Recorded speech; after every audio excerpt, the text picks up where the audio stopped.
All right. Hopefully everybody can see my screen. Welcome to this session of DevOps Labs. This is a continuation of what we did last time. I'll just quickly check if everybody can see my screen. Cool. All right. So sorry for the delay in starting the session, guys. But yeah, welcome back. I hope you guys have got some knowledge of what we did, or you guys still remember what we discussed last week. If not, I'll just give you guys a quick recap. So what we did last week was to basically use a tool called Vagrant to provision ourselves a temporary virtual machine or a working machine on which we said we will manually deploy WordPress as an application. That's basically to understand the steps that are involved in installing an application. Again, it was just a sample application that I chose. You could have installed any application you needed.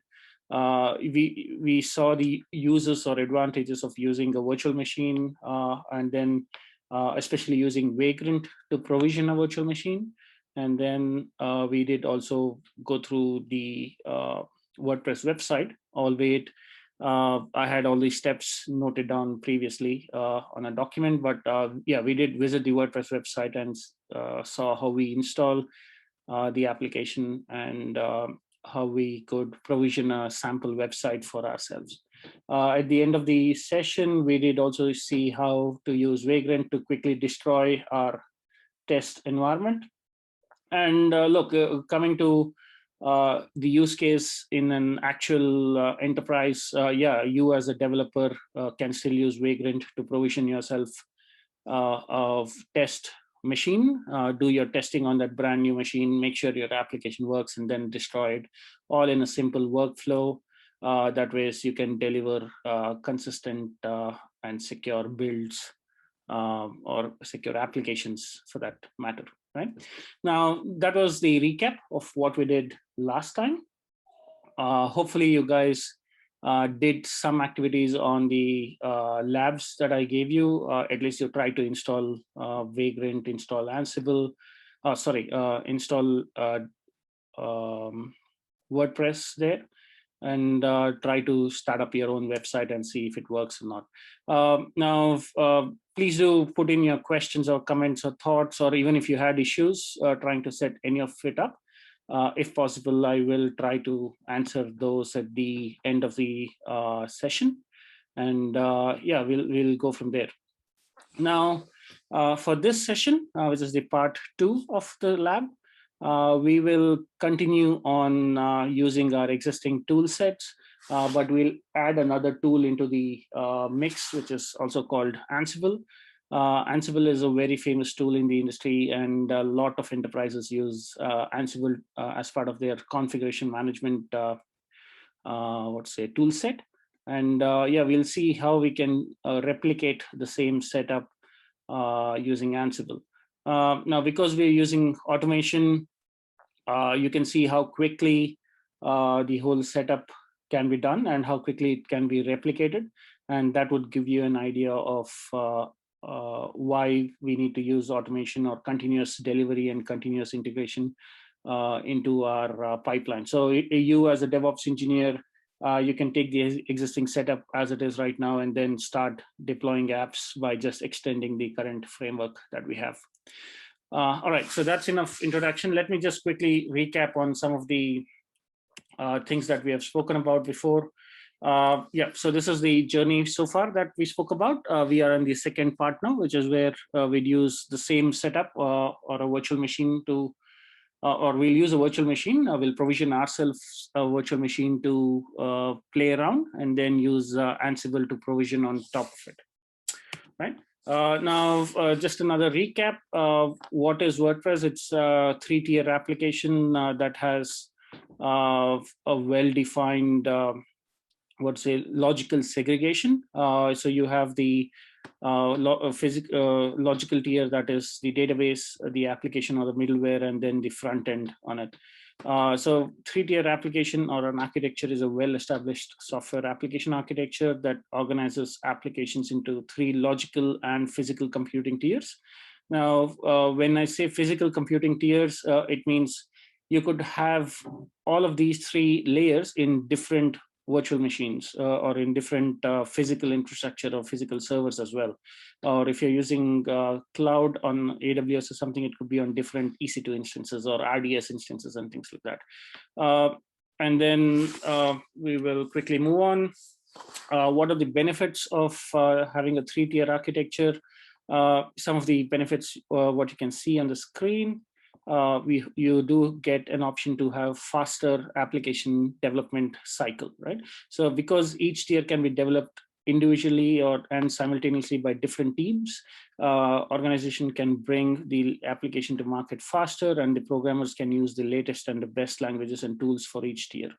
For example, if you're in case of WordPress, for example, if you're a database admin, you could independently do database related changes without, or updates or upgrades without affecting the application tier.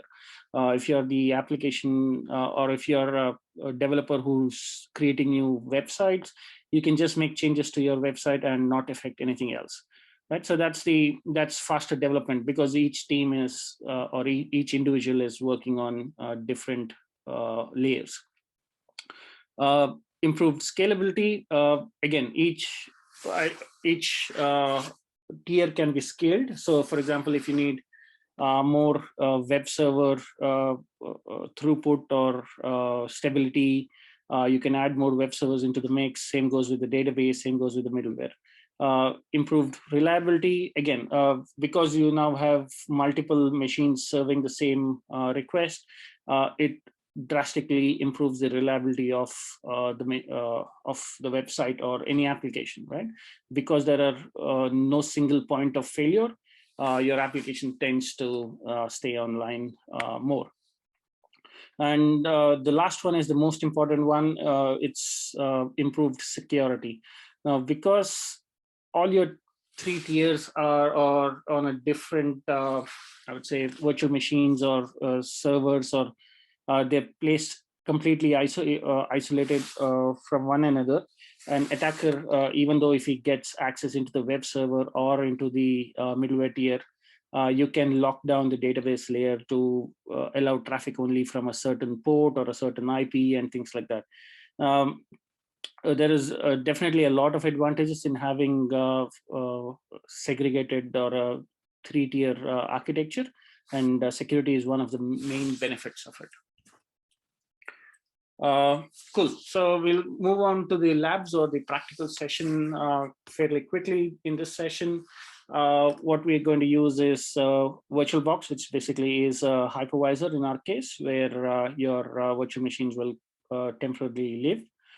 We will use Vagrant. It's the same setup that we had last time, the same Vagrant file, and everything remains the same. We are introducing a new tool here, which is Ansible, to basically do the configuration management and set up the entire application stack. Now, okay, what is Ansible? Ansible is an open source automation tool or a platform used for IT tasks such as configuration management, application deployment, application and infrastructure orchestration, and provisioning. So what does that mean? Ansible, again, is a very, very, Ansible has a wide range of uses, including configuration management, in fact, complete infrastructure provisioning. You can even use Ansible to orchestrate your provisioning tasks. So basically what that means is, or you'll see that in action now. So what that means is you basically provision your VM first, and as soon as the VM is provisioned or as soon as your machine is available, Ansible can then start immediately configuring it or upgrading it or whatever. So that way Ansible is very, very flexible, very useful, and highly configurable. Let's dive deep into a little bit of Ansible's unique feature sets. It is based on an agentless architecture. So unlike some of your other tools that you can see on the top right-hand side, which I mentioned before, like Chef or Puppet, they need some sort of an agent or a small program to be running on a remote host. And you can then control that remote host using that agent or a program, right? But Ansible doesn't work on that architecture, which in some ways is really, really good because you have no additional load on the remote host. So whenever Ansible needs to perform some tasks, it will SSH, which is the second point in there, and then connect to the remote host and perform those tasks. So again, the second point on the screen there, it's accessed mostly through SSH. It has Paramco and local modes. I'll come to that shortly. Again, no, you don't need custom security infrastructure. Everything, it works either from your local machine or your build server or any of that sort. Configurations with playbooks and modules, etc., are written in easy to understand YAML format. Again, YAML is almost plain English. You just give it some tasks to do and it'll do those tasks. It's shipped with more than 250 built-in modules. Now, you might ask, what is a module? You can consider module as basically an isolated feature set. So for example, Ansible can be used to configure EC2 instance, which is a Linux or a Unix machine. It can be used to configure network infrastructure, like your switches and routers and firewalls and things like that. It can also be used to configure and install web servers, right? So these are all modules or components in Ansible which you can easily rely on. And then it's a huge growing community. You can think of a module that you need and you'll probably have it in Ansible. It's again fully configuration management, orchestration, and deployment capability. It can do all of these. And Ansible interacts with its client through playbooks or a command line tool. For the purposes of this session, we will use a playbook to do configuration management and deployment. We'll talk about a command line tool later, or probably skip it all for this session. Now, some of the basic components of Ansible. We have playbooks, we have plays, we have tasks, we have roles, we have inventories, and we have variables. These are some of the terminologies that you will hear whenever you start working with Ansible or you start talking about Ansible. I'll explain to you what these mean, but yeah, these are some of the terms that you use in Ansible, and mostly you'll be working with all of these that are there. Now, what is inventory? Inventory is a configuration file where you define the host information. As the name suggests, inventory, in an inventory file, you can define what hosts you want Ansible to configure or to use, and Ansible will then use those hosts and makes it, or will use it to perform configuration management. All right, and then you have playbooks. Playbook is where you define how to apply policies, declare configuration, orchestrate steps, and launch tasks either synchronously or asynchronously on your servers. So what you do is you give Ansible a set of playbooks. Ansible will use the inventory information. Say, for example, in your inventory, you have 10 servers, right? So Ansible, although can run it only on one server, or you can select which server you need to run, assuming you don't pass those arguments, Ansible will in parallel run your playbooks on all of the 10 servers at the same time. So that you can just imagine the amount of benefit you get while you manage a huge infrastructure, right? So for example, if you have 100 servers, and if you have to say, let's say, upgrade the servers to a latest, I would say, software patch, or even install some component, let's say Vim or something of that sort, you can just write a simple Ansible playbook and then tell Ansible to log into each of those 100 servers and install it. And Ansible will do that in parallel. Just imagine the amount of time you would save just by getting Ansible to do your tasks rather than you logging into every server and ensuring the package is installed. I agree. Sometimes if you have like a single server to configure, you might think, yeah, let me log in and do this manually, but think of it in the long run and how it can help you if you automate it or write it up as code. if you automate it, what benefits you would have when you have to repeat the same tasks on a number of servers. So Ansible that way is definitely good. We then also have plays. So plays are nothing but information written within playbooks. Plays are essentially groups of tasks that are performed on defined hosts to enforce your defined function. Tasks are actions carried out by your playbooks or plays. Inside your playbook, I'll probably show you an example of how it looks. Inside your playbook, you then have multiple tasks. Task is nothing but an action that Ansible will perform.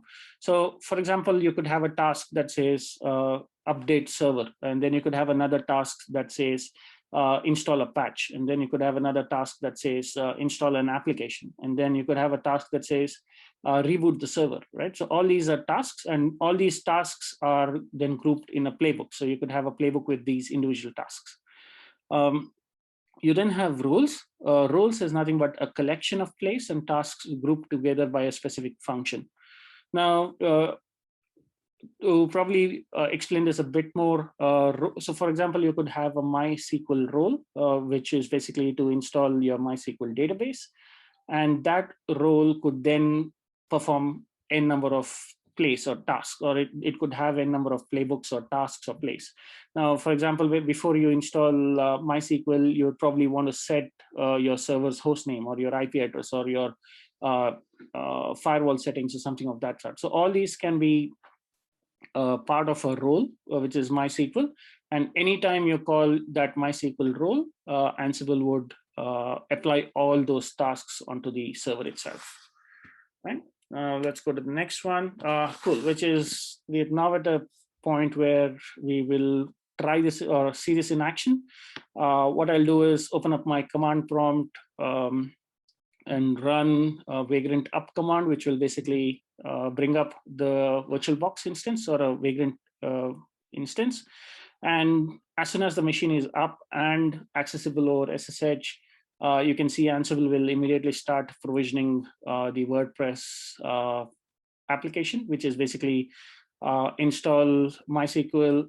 Again, these are the same steps that we repeated last time, but it'll install MySQL database, it'll download the WordPress application, it'll configure all of them, and then once it's done, we can directly access the website and start using WordPress. And at the end of this, we'll just destroy the lab, and that should be it. Cool. I'll quickly switch screens so that you guys can see what I'm doing. Give me a minute.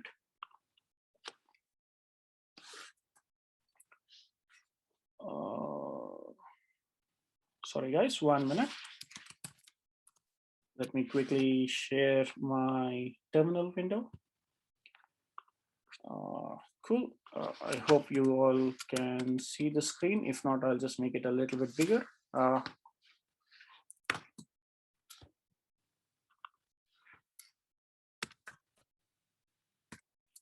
Let me know if you guys can see this, or if you have issues, I can increase the font a bit more. Cool. Assuming I have not heard anything back from you guys, I assume you can see what's happening on the screen.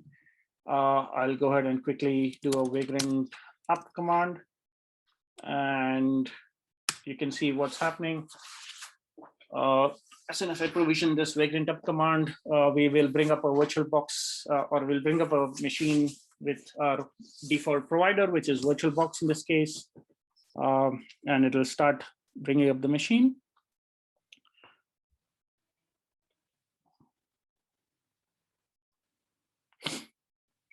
Cool. It's now trying to, or Vagrant is now checking if the machine, if the machine actually came up. And as soon as it comes up, you will see once Vagrant is able to connect, immediately Ansible will kick in and start provisioning or configuring the host. Still waiting for it to complete.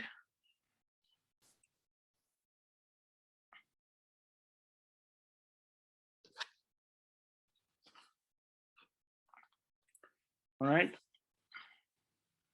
Cool. So as soon as this is done, Vagrant has finished. And now, as you can see here, the last two lines, it says It's currently installing Ansible. So this is within the machine itself. We are now going ahead and installing Ansible and then running Ansible locally within the box. This should take a couple of seconds, and then it should immediately start provisioning WordPress application. I have a couple of roles in here, which I'll probably show you as once the provisioning is complete. That way you can get a basic idea of what a role is, what a task is, and how everything is configured. I'll just wait till this finishes.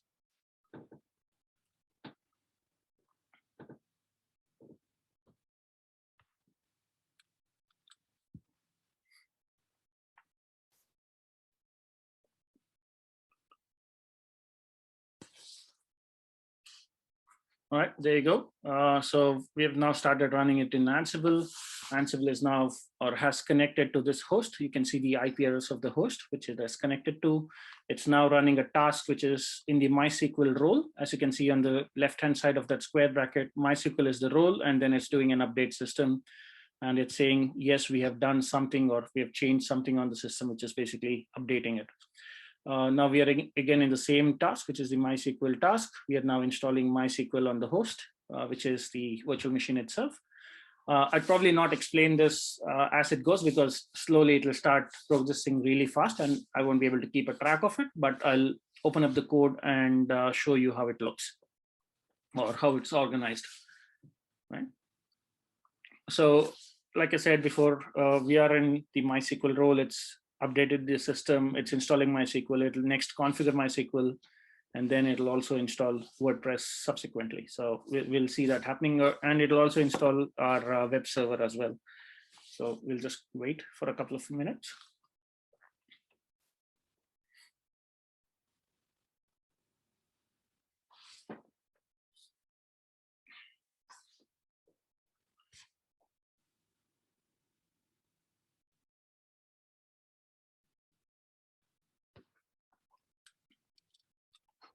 Again, I don't know why it's so slow. Usually, or whenever I've tried it, it was quite fast. Yeah, we'll probably have to wait. Don't want to cancel it in between, but yeah, there you go. It's slowly starting up now. As you can see, once it's automated, it's very easy to repeat this process. So for example, if you've played around with it today, you've destroyed your environment, and say tomorrow you want to log in and test some changes, you can easily run a single command, which is Vagrant up, and you'll have a fully working environment for you to test your changes again. There you go. So there you go. So it's finished everything. So if you remember in the last session, we did a lot of things by hand. We had to copy paste so many commands from a text pad or even from the WordPress website to get our configuration working. But right now, as you see, everything has been set up properly. So if I quickly share or switch my screen to a browser, give me a minute. Let me open up my browser.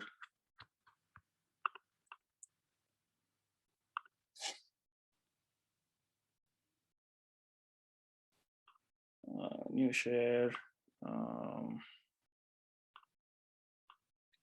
Right, so hopefully everybody can see my browser. If I just say localhost :8080 WordPress, it should immediately take us to the initial screen that we launched last time. And yeah, there you go. You're in the same step that you were before, where you could easily configure a WordPress application, right? So doing this, it'll install WordPress or configure WordPress, whatever, and you're ready to start your testing. No more manual configuration, no more figuring out what went wrong. But once you have this completely ready, there you go. You have your website up and running, right? So this is the advantage of using Ansible and automation to provision your workflow. And that ways you can repeat the same thing over and over again, right? So now Ansible also has a very, very important property. Ansible is ID important. What does that mean? So it means unless there is a change to be done in the system, Ansible would just skip over it or not make any changes. It would just check if what needs to be there is present on the system, and as long as it's present, it will just continue to skip those tasks. So a quick demo of that is I will quickly log out of this WordPress website. As you can see, I've logged out. I'll jump back into my terminal window, and I will just tell Ansible to provision the same infrastructure again. So I'll just tell, in fact, Vagrant to provision the same infrastructure again by using the -- provision flag. And if you can see, what it does is it will say, hey, your virtual machine is already up. I'm not going to do anything. I'm just going to run the Ansible scripts again. And Ansible will go ahead and say, hey, most of the tasks are already in place. I'm not going to do anything.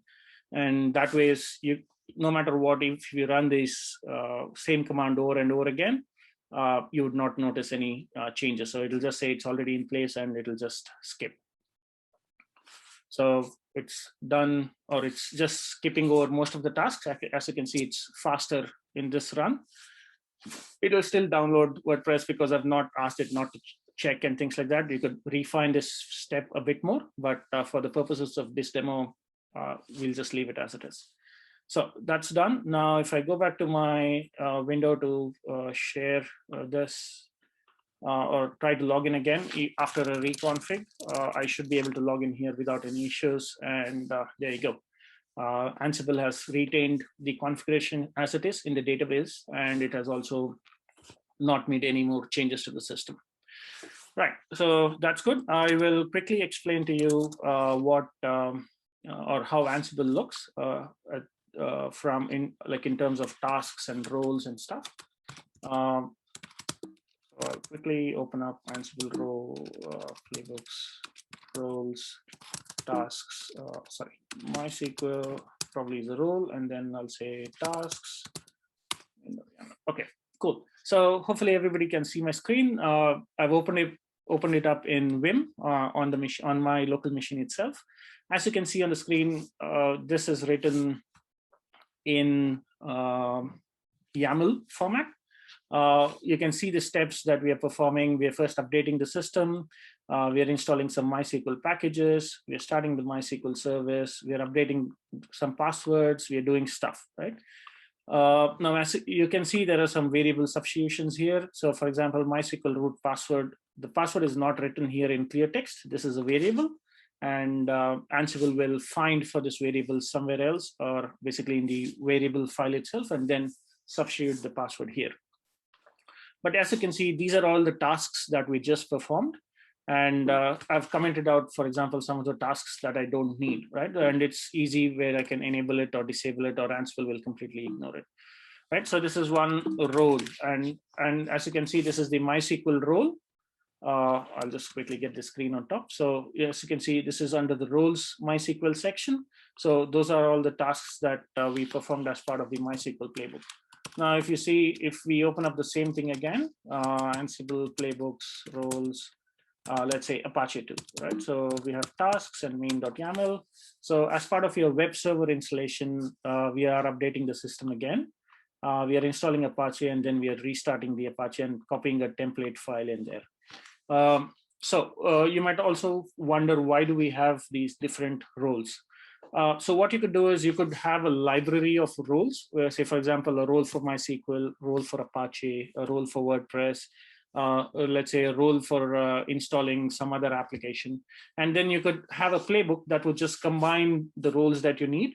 And that way you could write multiple playbooks. So in our case, if I open up our main playbook file that we called, as you can see, these are the roles. So this is running on all hosts. We are using this particular where file to get all of our information in terms of variables and passwords and stuff. Although this is not secure, the secure way of doing it is Ansible has an option called Ansible Vault, and you can safely and securely store your secrets in Vault. But as part of, for the purposes of this demo, I've just left everything blank because it just runs on my local machine and not on the internet, or not exposed to the internet. And then you have these roles, right? So what you can do is say tomorrow, if you just want to install Apache 2 and WordPress, but you don't want MySQL, or you just want to install Apache 2, you could just comment out these two roles, or in fact, completely delete them. And that way you have another play which will just install Apache 2, and you can run this on any number of servers. So that way it's very flexible, very, very, I would say, configurable, and it will also configure your systems in a very, very fast and a secure manner, right? That's really good. I will quickly head back into the slide that we had. And probably we are just being a very, very quick session because of automation. There wasn't a lot to cover, but maybe you'll have questions. So probably I'll hit over onto practice labs. So probably for you guys for this week, you could probably bring up your machine, let's say using Vagrant again, and you can write a simple Ansible playbook to update the OS, write a playbook to install Apache 2, test your Apache 2 installation.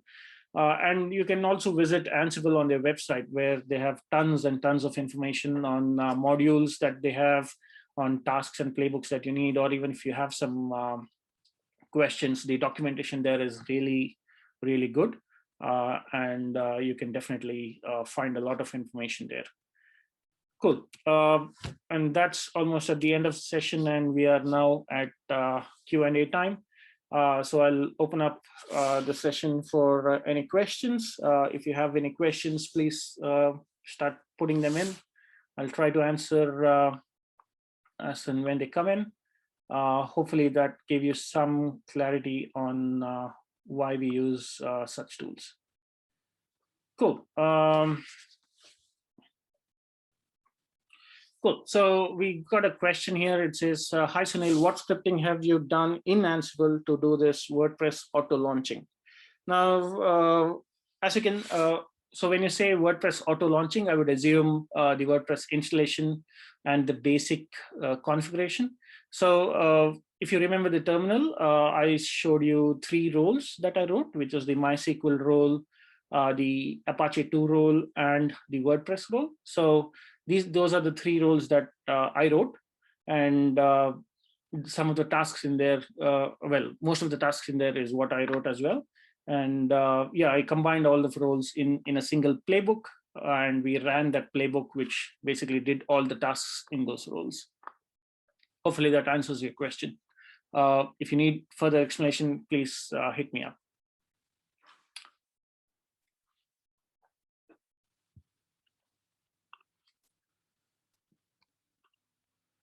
All right, any other questions, guys?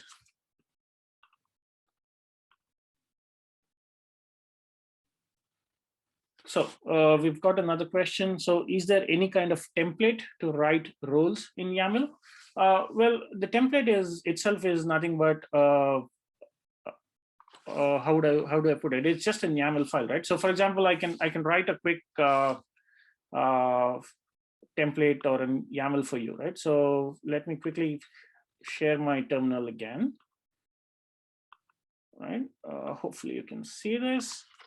Right, so let's say, so cd into playbook, or let's do this the other way, mkdir Ansible playbooks roles, and let's say update system, right? So that's a role, and then within that we need a tasks folder, and sorry, we need a -p there because it's doing stuff. Cool. And then what we can do is write a file called main.yaml. Right? What will this YAML contain? Simple tasks. So for example, we need a name. We call it update system. We are using Ubuntu in our case, but if you use CentOS or any of those Fedora distributions, you can use yum. So we can use say apt, and then we can say packages, and then you could give it a list and say, I'll just install one for now, and then say, and yeah, that should be it, right? So all it'll do is install those packages and ensure that it's present. You can find more information about this step on the Ansible website. or you could run even simple commands, right? So for example, again, this is a very, very bad way of doing it using the command module or the shell module, but I'll use it for now. And you can then just say run whoami or date command in there, right? And this is nothing but a task that you have written.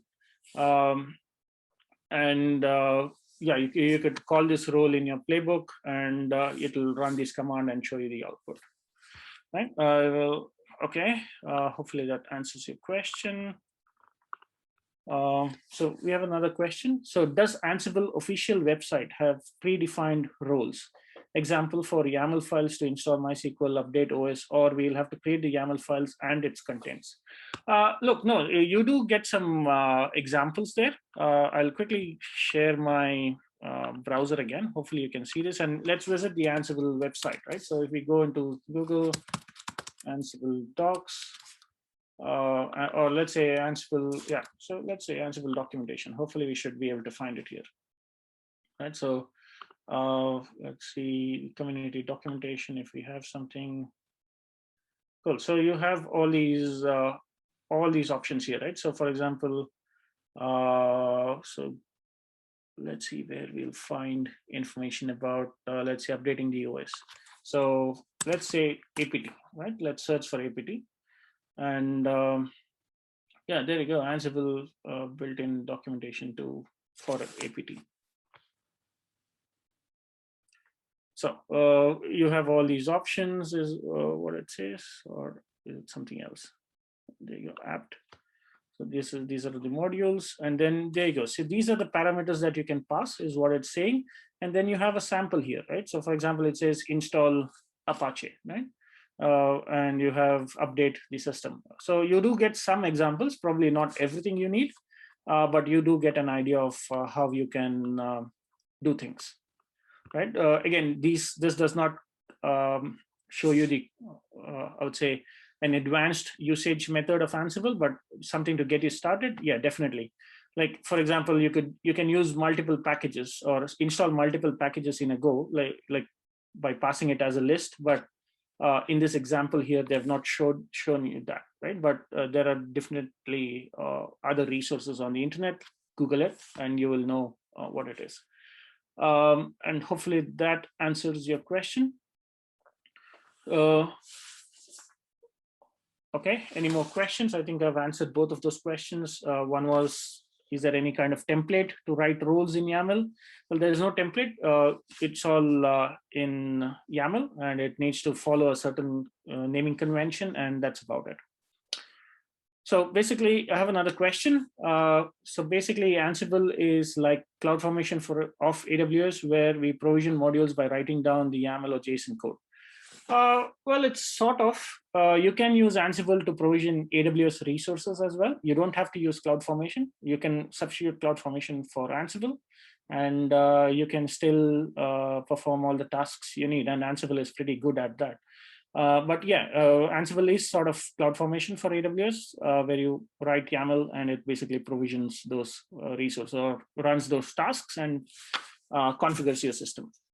I would classify Ansible as a configuration management system rather than infrastructure provisioning system, although it's really, really good at infrastructure provisioning as well. But there are other real good tools like CloudFormation or Terraform, which can provision infrastructure, and Ansible can then be gotten to configure that provision infrastructure. So for example, you use CloudFormation to provision an EC2 instance. And once the provisioning is complete, you can use Ansible to configure that EC2 instance, be it set its host name or set up NTP or any of the other services or install some software or anything. You can do that using user data and stuff like that, but that's not recommended. You use some other tool to do stuff. Hopefully that answered your question. Any other question, guys? I'll probably wait for a couple of seconds or probably a minute more. Look, it'll be really good for you guys to have a play around with Ansible. It'll teach you, or it'll show you what it can really do. Again, documentation website for Ansible is really nice. Like you saw here, you have a detailed explanation of what the individual parameter is, what are your choices, and an explanation for it. So that ways it is really good. And I would encourage each and every one of you, if you're pursuing this particular path, to familiarize yourself with Ansible, and it'll make it a lot easier in terms of deployments and configurations. Cool. I don't see any further questions. I'll quickly go back to my slide. Again, I'll just put up the practice lab session for you guys here in case you want to make a note of it. I'll send out all these resources across, and yeah, please have a play around with it, understand what it does, and if you have any questions, hit me up. If you have any doubts, or if it doesn't work, let me know, and I can definitely help you figure it out or fix it up for you. Cool. I think I have one more question coming. Cool. Thanks, guys. That was thanks for the feedback. All right. So that was the end of the session. Raj, are you there? Probably I can't hear Raj, or Raj can't hear us. But anyways, guys, that was the end of the session. Thank you for attending, and yeah, good luck.